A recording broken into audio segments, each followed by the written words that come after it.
नमस्कार दोस्तों। आज की क्लास में हम लोग पॉलिटी के लेक्चर को आगे बढ़ाते हैं और आर्टिकल 16 तक हमने कल बता दिया था।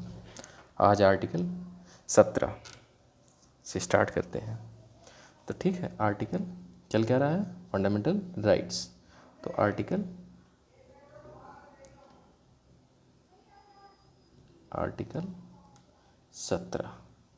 17 क्या है? Abolition of untouchability. क्या है? एबोलिशन ऑफ अनटचेबिलिटी, यानी छुआछूत के अंत की घोषणा, यानी अस्पृश्यता का अंत है इसमें। अस्पृश्यता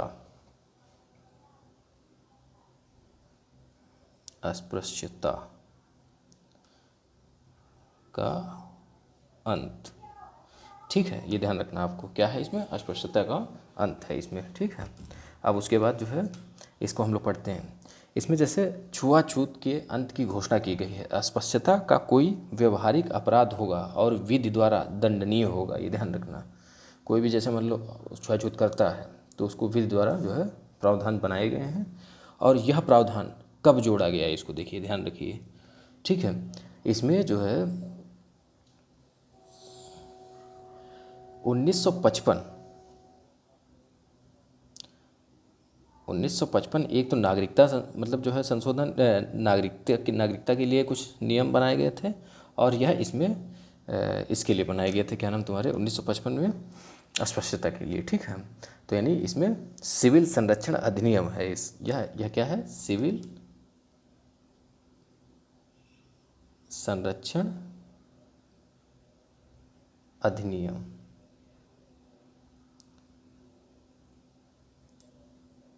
तो दोस्तों इसमें क्या क्या कहा गया है? सिविल संरक्षण अधिनियम। इसमें क्या है कि अस्पृश्यता उन्मूलन अधिनियम इसको पहले कहा जाता था। क्या कहा जाता था? अस्पृश्यता उन्मूलन अधिनियम। इसको जो है इसी नाम से यह बनाया गया था। फिर उसके बाद इसका नाम जो है इसको सिविल संरक्षण अधिनियम भी मतलब जो है अधिकारिया कहा जाता है इसको। ठीक है, तो यह जो है इसको शामिल किया गया। ठीक है, फिर उसके बाद जो है आपको ये सीधी सीधी एक बात पता होनी चाहिए कि अस्पृश्यता का अंत जो है मतलब जो है किस अधिनियम के द्वारा किया गया। तो ये ध्यान रखना, 1955 सिविल संरक्षण अधिनियम के माध्यम से किया गया। और दूसरा आपको पता होना चाहिए कि आर्टिकल 17 में है क्या।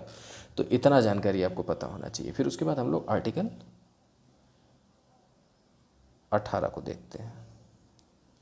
आर्टिकल 18 क्या कहता है? उपाधियों का अंत। उपाधियों का अंत। तो उपाधियों का अंत इसमें क्या है? इसमें देखिए, राज्य, सेना एवं विद्या के अतिरिक्त, फिर से बताते हैं, राज्य, सेना, विद्या यानी एजुकेशन से रिलेटेड, मतलब इसके इन तीनों के अतिरिक्त और कोई उपाधि नहीं ली जा सकती है। ठीक है, और कोई उपाधि ग्रहण नहीं की जा सकती है। तो ये आपको पता होना चाहिए। भारत का कोई नागरिक किसी विदेशी राज्य से कोई उपाधि धारण नहीं कर सकता है। मतलब ये नहीं कि जो है आप जो है, जैसे उपाधि क्या होती है? उपाधि का मतलब जैसे रविन्द्रनाथ टैगोर को नाइटहुड की उपाधि दी गई थी। तो ये सब क्या है? उपाधियाँ हैं। तो इस तरीके से जो है यह अब नहीं है। जैसे जो मतलब उपाधियाँ नहीं अब ले सकते। केवल 3 क्षेत्र में ले सकते, जैसे प्रोफेसर है, एक उपाधि है, लेकिन प्रोफेसर की उपाधि ले सकते हैं क्योंकि वो जो है एजुकेशन के क्षेत्र में है, तो इसलिए आप ले सकते हैं। ठीक है, और फिर उसके बाद जो है सेना के क्षेत्र में जैसे कैसे ले सकते हैं?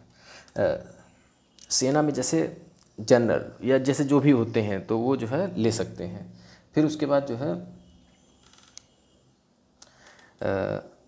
अब इसमें आगे देखते हैं हम लोग कि जो भारत का नागरिक नहीं है किंतु राज्य के अधीन लाभ या विश्वास का पद धारण करता है, वह राष्ट्रपति के अनुमति के बिना किसी विदेशी राज्य से कोई उपाधि नहीं ग्रहण कर सकेगा। मतलब एक बार फिर से बताते हैं कि जो भारत का नागरिक नहीं है किंतु मतलब भारत में रहता है, ठीक है, या विश्वास का पद कोई धारण करता है, यानी लाभ का या कोई विश्वास का पद जैसा कोई धारण किए हुए है, तो वह जो है बिना राष्ट्रपति की अनुमति के उपाधि नहीं ले सकता। तो ये आपको पता होना चाहिए। कोई व्यक्ति राज्य के अधीन लाभ या विश्वास का पद धारण करता है, वह किसी विदेशी राज्य से कोई भेंट या उपहार या पद ग्रहण नहीं करेगा। ये ध्यान रखना है। ठीक है, तो यह आर्टिकल 18 कहता है। तो इस प्रकार से हमने क्या खत्म किया, समता का अधिकार। ठीक है, अब हम लोग जो है देखते हैं कि जैसे समता के अधिकार, अब हम लोग जो है स्टार्ट करते हैं स्वतंत्रता का अधिकार। तो स्वतंत्रता का अधिकार देखते हैं हम लोग, और फिर उसके बाद जैसे रिजर्वेशन वगैरह जो भी सिस्टम है, रिजर्वेशन का पूरा सिस्टम समझाएंगे कि किस प्रकार से जैसे इंदिरा साहनी बनाम भारत संघ का केस क्या है, ये जितने भी केस हैं इनके बारे में हम लोग डिस्कस करेंगे। तो पहले तो हम लोग मूल एक संरचना के आधार पर संविधान को पढ़ लेते हैं, फिर उसके बाद डिबेटेबल भी पार्ट किया जाएगा। तो स्वतंत्रता का अधिकार हम लोग देखते हैं पहले। स्वतंत्रता का अधिकार, स्वतंत्रता का अधिकार आर्टिकल 19 से 22 तक है। इसमें 19-20 तो आज पढ़ाएंगे, लेकिन 21 जो आर्टिकल है वो बहुत विस्तृत है। ऐसे मान के चलिए उसको आपको समझना बहुत ही ज़रूरी है, क्योंकि उससे मान के चलिए क्वेश्चन बहुत आता है और एक बहुत बड़ा डिबेटेबल पॉइंट आ जाता है उसमें। ठीक है, तो क्योंकि उसमें संशोधन भी हुए हैं, तो उसको हम लोग जो है बहुत सिस्टमेटिक तरीके से देखेंगे, तो उसको एक सेपरेट पार्ट में करेंगे हम लोग। तो आज हम लोग जो है 19वां पहले स्टार्ट करते हैं। ठीक है, आर्टिकल 19।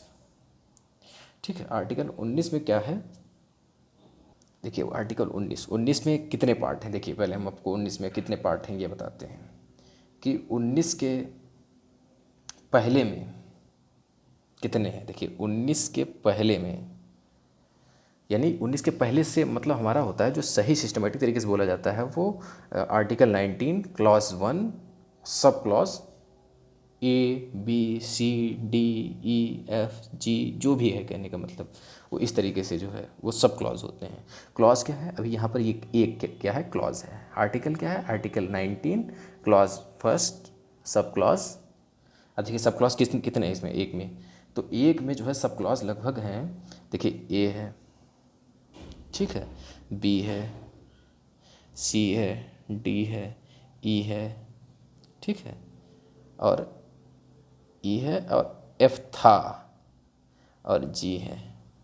तो देखिए कितने हुए, 3 3 6 1 7, यानी इसमें स्वतंत्रताएं कितने प्रकार की थी, 7 प्रकार की स्वतंत्रताएं थीं। किसमें, स्वतंत्रता के अधिकार में। पहले में 7 प्रकार की स्वतंत्रताएं थी, जिसमें 44वें संविधान संशोधन के माध्यम के बाद संपत्ति का अधिकार, जो कि 19 का article 19 clause first sub clause F, ठीक है, इसमें क्या था आपको ध्यान रखना है कि इसमें क्या था कि 44वें संविधान संशोधन के माध्यम से, 44वें संविधान संशोधन के माध्यम से क्या हुआ है, 44वां संविधान संशोधन कब हुआ है, 1978 में हुआ है। ठीक है, और 42वां 76 में हुआ है। ठीक है, तो इसमें क्या है कि 44वें संविधान संशोधन के माध्यम से, ठीक है, इसमें जो है 19 के पहले के एफ में संपत्ति का अधिकार, ठीक है, एक आर्टिकल संपत्ति का अधिकार कौन सा है, 31 है। दूसरा क्या था, मतलब ये संपत्ति का अधिकार थे क्या, मूल अधिकार, लेकिन अब क्या है, कानूनी अधिकार है। तो यह किस आर्टिकल मतलब जो है किस अमेंडमेंट, कॉन्स्टिट्यूशन अमेंडमेंट के द्वारा चेंज किया गया है, तो इसको हम लोग समझते हैं कि यह आर्टिकल मतलब जो है 44वें कॉन्स्टिट्यूशन अमेंडमेंट के द्वारा 1978 में जो है इसको परिवर्तित किया गया है। ठीक है, तो इसमें संपत्ति की स्वतंत्रता को समाप्त कर दिया गया 19 के पहले के एफ में, और अब जो है 6 प्रकार की स्वतंत्रताएं बची, यानी ये स्वतंत्रता खत्म हो गई। अब 1 2 3 4 5 और 6 प्रकार की स्वतंत्रताएं बचती हैं, और इन 6 प्रकार की स्वतंत्रताओं को हम लोग पहले देख लेते हैं। तो पहले हम लोग 19 के, अब आप लोग जो है ऐसे समझ लेना कि 19 के ही हम ABCD मतलब जो भी है वो करा रहे हैं, 19 के पहले के करा रहे हैं। हाँ, तो ए में जो है क्या है, वाक एवं अभिव्यक्ति की स्वतंत्रता, वाक एवं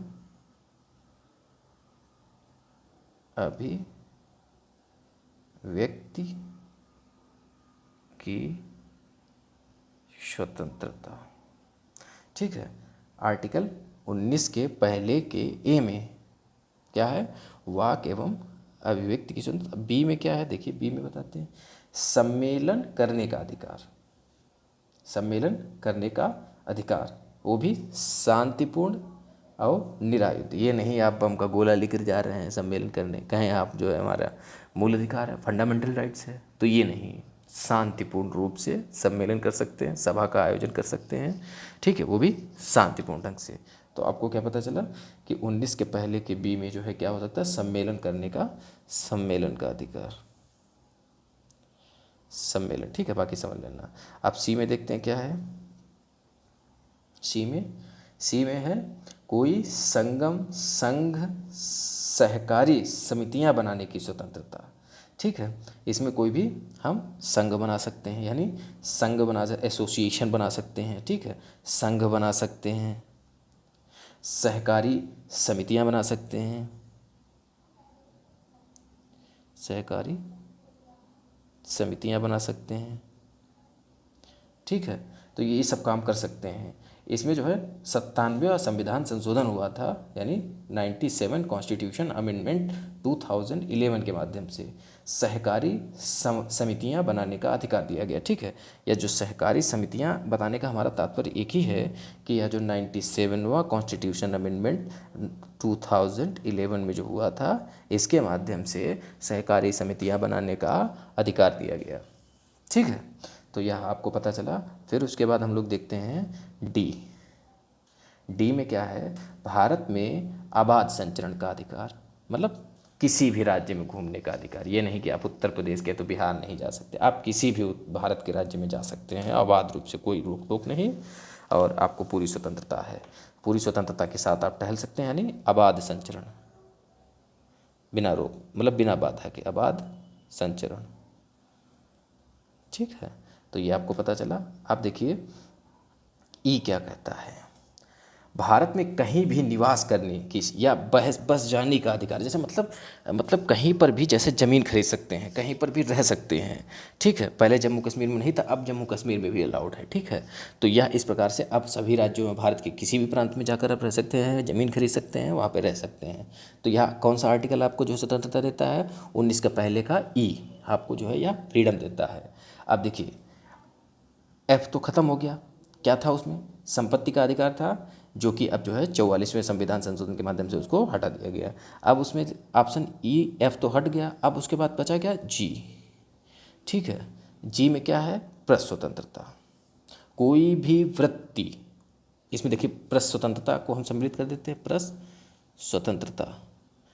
और वास्तव में इसमें कहा क्या गया, अब तक स्वतंत्रता कब, इसमें जो है जैसे इंडियन एक्सप्रेस का मामला था, तो उसमें जो है ये सब हम आपको बताएंगे, इंडियन एक्सप्रेस का मामला क्या था और कैसे प्रेस की स्वतंत्रता को जो है निहितार्थ किया गया, इसमें निहित किया गया, ठीक है। तो पहले तो हम लोग जो है इसकी मूल धारणा को समझ लेते हैं, इसमें और क्या क्या है 19 के पहले के जी में। तो क्या क्या है, कोई भी वृत्ति, उपजीविका, व्यापार, कारोबार करने का अधिकार, ठीक है। यानी आप जीविका के लिए कोई भी जो है काम, मतलब आप कर सकते हैं जो लीगल हो, ठीक है। तो आपको ये पता चला। अब उसके बाद हम लोग प्रेस की स्वतंत्रता को भी समझेंगे, लेकिन पहले हम लोग 19 के 6 जो और पार्ट हैं, 6 प्रकार की जो स्वतंत्रताएं और हैं, ये तो हमने 19 में समझी, 19 के पहले में समझी, लेकिन अब 19 का पहला, दूसरा, तीसरा, चौथा, पाँचवा, छठा, इनको समझते हैं। तो अब हम लोग 19 का पहला हम लोगों ने देख लिया, अब 19 का पहला, पहला नहीं होगा, अब 19 का दूसरा, यानी अब क्लॉज 19 का दूसरा, 19 आर्टिकल 19 क्लॉज 2, इसमें क्या है देखिए 19 के 2 में अब देखिए यह निर्बंधन का आधार है, इस पर निर्बंधन लगाया गया है, मतलब इस पर कुछ प्रतिबंध के माध्यम से देखिए इसको समझने का प्रयास करते हैं कि 19 के 2 में भारत की प्रभुता एवं अखंडता, राज्य की सुरक्षा, लोक व्यवस्था, विदेशी राज्यों के साथ मैत्रीपूर्ण संबंध, सदाचार या मानहानि, न्यायालय की अवमानना, अपराध का उद्दीपन, यह सब क्या है। अब देखिए हम लोग आगे की ओर पढ़ते हैं कि 19 के 2 में क्या उपबंध है कि जो देखिए 19 का पहला, दूसरा, तीसरा, चौथा, पाँचवा और उसके बाद छठा, देखिए यह निर्बंधन लगाते हैं, किस पर लगाते हैं, जो आपने ये पढ़ चुके हैं, आप क्या पढ़ चुके हैं, ABCDE, ई तो है नहीं, मतलब ई और एफ नहीं है, ठीक है।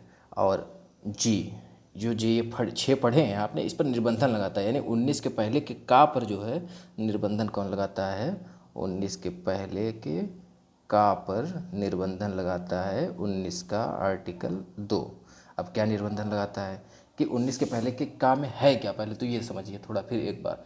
वाक एवं अभिव्यक्ति की स्वतंत्रता, तो वाक और अभिव्यक्ति की स्वतंत्रता है, लेकिन किस प्रकार से है, किस प्रकार से हानि ठेस नहीं पहुंचनी चाहिए। देखिए क्या है इसमें, भारत की प्रभुता को ठेस नहीं पहुंचनी चाहिए, अखंडता प्रभावित नहीं होनी चाहिए, राज्य की सुरक्षा दुष्प्रभाव ना पहुँचे, लोक व्यवस्था जो है सही बनी रहे। मतलब ये नहीं कि आप इसको क्षति पहुंचाते हुए अपनी जो है स्वतंत्रता को अर्जित कर रहे हैं, अभिव्यक्ति की, वाक्य एवं अभिव्यक्ति की स्वतंत्रता, तो आप जो है ये निर्बंधन लगाता है कि आप पर एक्शन लिया जाएगा, ठीक है। और उसके बाद जैसे विदेशी राज्यों के साथ मैत्रीपूर्ण संबंध, सदाचार, मानहानि न्यायालय की अवमानना, ठीक है, यह सब आप नहीं कर सकते, ठीक है। जैसे किसी भी अपराध का आप जो है उद्दीपन करें, जैसे आप जो है तो वो नहीं हो सकता आप। तो यह जो है आर्टिकल जो ये वाला 19 का 2 है, ये क्या कहता है, ये निर्बंध लगाता है, किस प्रकार से वो निर्बंध लगाता है कि आप ऐसा कोई काम नहीं कर सकते जिसके माध्यम से, ऐसी शब्द नहीं बोल सकते जिससे जो है हमारी अखंडता प्रभावित हो, हमारी स्वतंत्रता प्रभावित हो, और हमारी प्रभुता पर आँच आए, सुरक्षा पर आँच आए, लोक व्यवस्था, मतलब जो है जो हमारा कानून व्यवस्था है, लोक व्यवस्था है, उसको हमारी बिगड़े, तो ऐसा काम नहीं कर सकते आप, ठीक है। अब देखिए 19 का 3 क्या कहता है, 19 का 3 क्या कहता है, देखिए 3 निर्बंधन, 3 मतलब देखिए 19 के पहले का खा, ठीक है, यह निर्बंधन, मतलब इस पर जो है निर्बंध कौन लगाता है, ये निर्बंध लगाता है, इस पर निर्बंध कौन लगाता है, ये 3, ठीक है। क्या निर्बंध लगाता है, देखिए इसमें क्या कहा गया है कि भारत की प्रभुता व अखंडता, लोक व्यवस्था को ठेस पहुंचाए बिना क्या, सम्मेलन करने का अधिकार आपको है। मतलब ये नहीं कि आप जो है कोई ऐसा संगठन बना रहे हैं जो आतंकवादी गतिविधियों के लिए बना रहे हैं, तो यह निर्बंधन लगाता है, कौन सा, 19 का 3। अब उसके बाद आगे क्या है, जैसे चौथा देखिए, यह किस पर निर्बंधन लगाता है, मतलब चौथा किस पर निर्बंधन लगाता है, देखिए अब देखिए इसमें चौथे जो है ये 19 के पहले के गा पर निर्बंधन लगाता है, गा पर। अब गा पर क्या निर्बंधन लगाता है कि यह कहता है कि भारत की प्रभुता एवं अखंडता, लोक व्यवस्था, सदाचार को बनाए रखते हुए आप क्या करेंगे, कोई भी संगम, एसोसिएशन, संघ, सहकारी समिति मतलब बनाएंगे, ऐसा कोई दुर्व्यवहार वाला काम नहीं करेंगे, ठीक है। ये सब जो है रिस्ट्रिक्शन है, मतलब पूर्ण स्वतंत्रता नहीं दी गई कि अंधाधुंध स्वतंत्रता आपको दे दी जाए और आप जो है उसका दुरुपयोग करें, वो व्यवस्था भारत पे नहीं है, ऐसे मान के चलिए। अब उसके बाद हम लोग 19 के, अब ये 5वां हम देखते हैं, 5वें पर जो है क्या रिस्ट्रिक्शन है, देखिए इसमें क्या रिस्ट्रिक्शन बताए गए हैं। तो यह जो है अब घा पर, मतलब देखिए घा का मतलब है ABCD, यानी डी है यहाँ पर, ठीक है, और ये क्या है, सी है, ठीक है। तो अब देखिए इस पर, देखिए डी पर क्या है,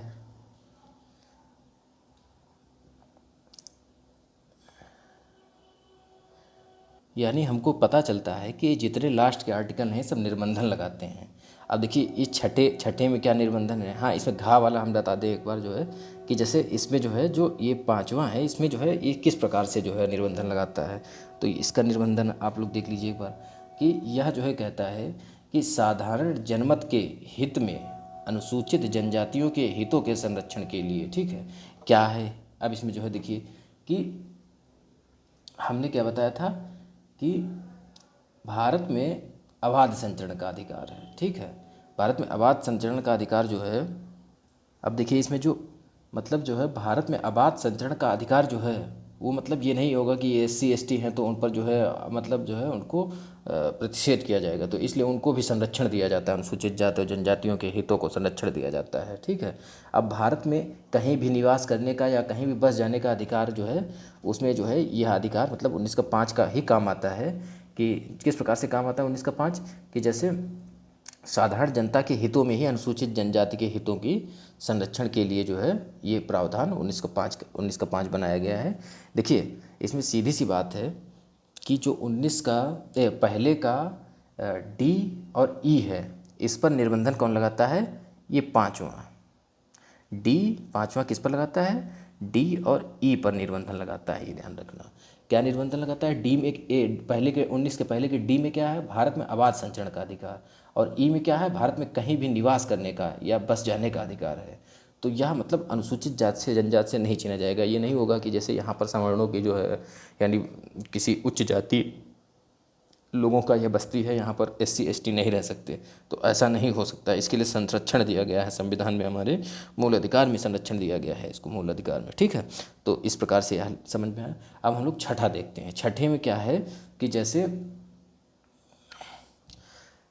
इसमें अब जैसे 19 का पहले का जी जो कहता है, क्या कहता है? कोई भी वृत्ति, उपजीविका, व्यापार, कारोबार का जो अधिकार है वो क्या है? देखिए 19 का 6 निर्बंध क्या लगाता है कि जो जीविका उपवृत्ति के आधार पर निर्बंधन लगाता है, और इसमें साधारण जनता के हित में राज्य द्वारा कोई तकनीकी योग्यता निर्धारण किया जा सकता है। ठीक है, तकनीकी योग्यता मतलब जो है उसके अंतर्गत निर्धारित की जा सकती है कि आप जो है पॉलिटेक्निक किए हों या जो भी है, तो मतलब ये सब क्या है कि मतलब योग्यता निर्धारित करना, ये राज्य का मतलब अधिकार है। ठीक है, तो उसमें आप ये नहीं कह सकते कि जो है ये समानता नहीं है। ठीक है, तो इसमें निर्बंधन यही है कि मतलब कोई भी वो जीविका के लिए जैसे मतलब 10 वैकेंसी निकाली गई, उसमें बीटेक की भी डाल दी गई, तो बीटेक वालों को वरीयता दे दी गई, तो आप ये नहीं कहेंगे कि हम भी तो इंसान हैं, तो ये आप नहीं कहेंगे। वहाँ पर जो है वरीयता दी जाएगी उनको, क्योंकि वो जो है तकनीकी क्षेत्र में ज़्यादा आगे है आम आदमी से। ठीक है, तो यह वरीयता दी जा सकती है, यह प्रबंध है हमारे संविधान में। ठीक है, मूल अधिकार के तहत दिया गया है। अब वाक और अभिव्यक्ति की जो स्वतंत्रता की व्याख्या है, यह बहुत इंपॉर्टेंट यहाँ से आ जाता है। इसको हम लोग जो है नेक्स्ट लेक्चर में करेंगे। ठीक है, और उसके बाद हम लोग आर्टिकल 20 को पहले पढ़ लेते हैं। ठीक है, जो वाक की, अभिव्यक्ति की स्वतंत्रता की जो व्याख्या की गई है, उसको हम लोग जो है पूरा डिबेटेबल होगा ये पूरा पार्ट। तो हम लोग जो डिबेटेबल पूरा पार्ट है उसको हम लोग नेक्स्ट लेक्चर में करेंगे। यहाँ पर थोड़ा सिस्टमेटिक तरीके से जो पार्ट चल रहा है उसको हम लोग समझ लेते हैं। ठीक है, अब यहाँ पर हम लोग आर्टिकल 20 देखते हैं। आर्टिकल 20। अगर दोस्तों आर्टिकल 19 ना समझ में आया हो तो कमेंट करना, और हम आपको फिर से दोबारा समझाने का कोशिश करेंगे। ठीक है, अगर नहीं समझ में आ पा रहा है तो आप हमको बता सकते हैं। ठीक है, तो हम लोग 20 देखते हैं आर्टिकल। इसमें क्या है? अपराध के दोष सिद्धि के संबंध में संरक्षण है। अपराध के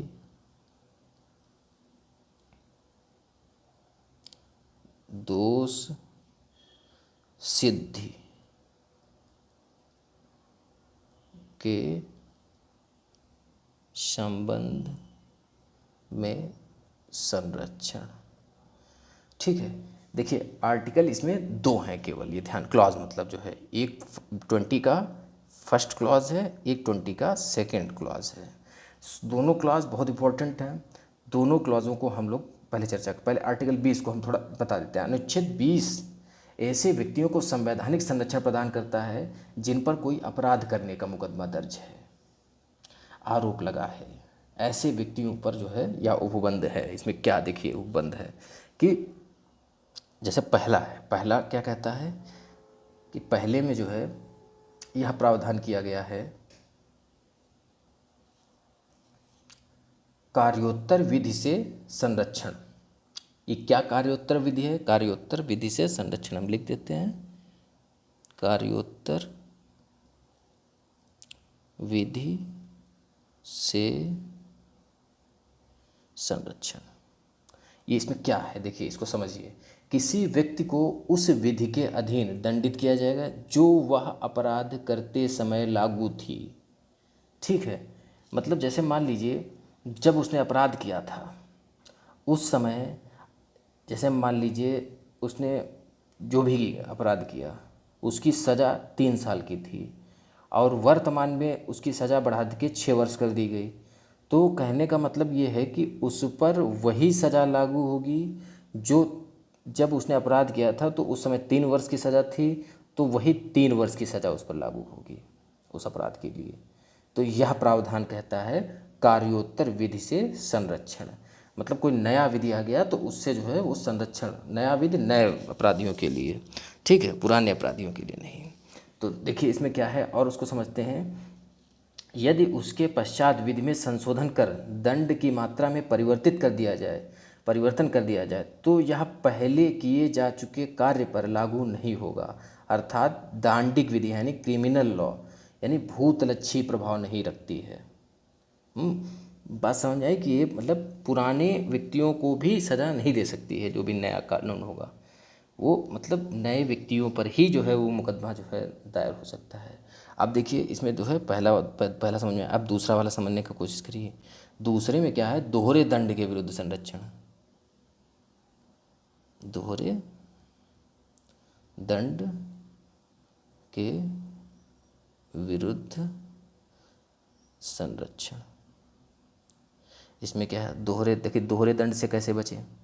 अब इसके लिए दोहरा दंड का अर्थ है कि किसी व्यक्ति को एक बार किए गए अपराध के लिए एक से अधिक बार दंड या अभियोजी नहीं ठहराया जाएगा, ठीक है। 19 का आर्टिकल 2 दोहरे दंड से संरक्षण प्रदान करता है। ये नहीं कि आपने मर्डर किया था, 2 साल की सज़ा सुनाई गई, ठीक है, और उसके बाद या 3 साल की सज़ा सुनाई गई और वो सज़ा आपने काट ली, फिर उसके बाद आपको पकड़ के बंद कर दिया गया, कह क्या क्या कि नहीं नहीं नहीं अभी आप मतलब जो है आपने जो है अपराध किया था, आपको फिर से बंद करना पड़ेगा। यानी 2 बार एक अपराध के लिए 2 बार सज़ा नहीं दी जा सकती, एक ही बार एक अपराध के लिए सज़ा दी जा सकती है। तो यह प्रावधान करता है आर्टिकल का 2। अब उसके बाद इसमें जो है एक और क्लॉज है, वो है 3 क्लॉज, 3rd क्लॉज। वो क्या कहेगा देखिए,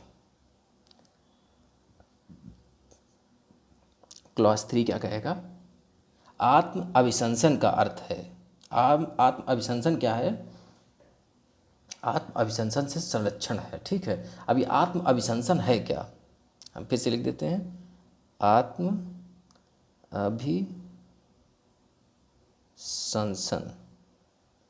ये क्या है। देखिए इसका अर्थ है स्वयं को स्वयं के विरुद्ध साक्ष्य देने के लिए बाध्य किया जाना।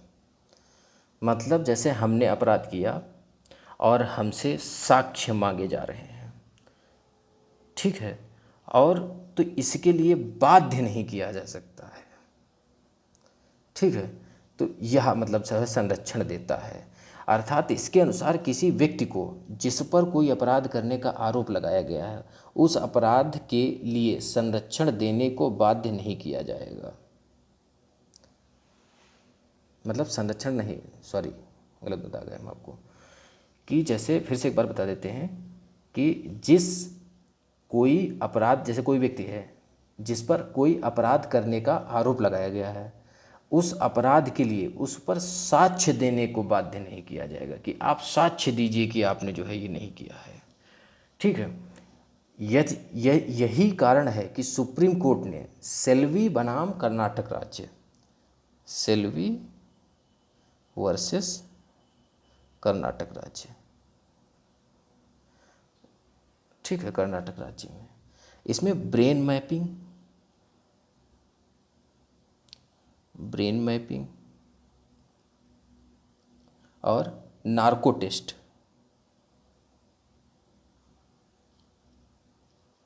ठीक है, नार्को टेस्ट आदि को प्रतिबंधित कर दिया। अब मजिस्ट्रेट की बिना अनुमति के यह जो है संभव नहीं है टेस्ट, ठीक है। अगर मजिस्ट्रेट कहता है कि आप नार्को टेस्ट कराइए तो होगा, अन्यथा नहीं होगा यह नार्को टेस्ट वगैरह, ठीक है। तो इस प्रकार से आज की लेक्चर हमारी यहीं समाप्त होती है। जय हिंद दोस्तों, अगली लेक्चर में हम लोग जल्द ही मिलेंगे, ठीक है दोस्तों, बाय बाय।